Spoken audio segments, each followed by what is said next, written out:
साहेबांकडे यायला पाहिजे. लंके साहेब, दिल्लीत करमते का तुम्हाला? तुम्ही खरं तर काय लोकांमध्ये राहणारे, मराठी लोकांमध्ये कुठल्याही गावात खेड्या पाड्यात गेले तरी काय 1500 लोक तुमच्या मागे, तुम्ही गारड्यात बसलेले, कुठलं घर कुठलं ताट कुठं मिळेल तिथे जेवणारे. दिल्लीत काय कसं काय करमते?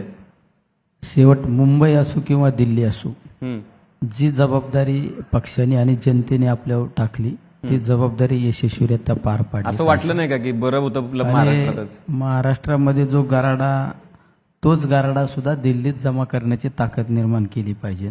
क्या बात आहे. शेवट आपल्याला जो विश्वास टाकला त्या विश्वासाला तडा गेला नाही पाहिजे आणि ती जबाबदारी यशस्वीरित्या पार पाडली पाहिजे आणि लोकांना एक समाधान वाटलं पाहिजे की अरे आपण आपला भागातील एक लोकप्रतिनिधी संसदेमध्ये पाठवला, तो अतिशय चांगली आपली बाजू मांडतो, आपली बाजू भक्कमपणे मांडतो आणि त्याचबरोबरीने अनेक विकासाच्या कामाच्या बाबत तो त्या ठिकाणी लढा उभा करतो. ही लोकांना समाधानकारक वाटलं पाहिजे. त्यामुळं आव्हानं कुठलं असो, आता शिंदे साहेबांनी सांगितलं की आव्हान कुठलं असं, पण आव्हानातून जो मार्गक्रम करतो तो खरा योद्धा असतो. त्यामुळं दिल्ली मुंबई काय नाही, वेगळं काय नाही.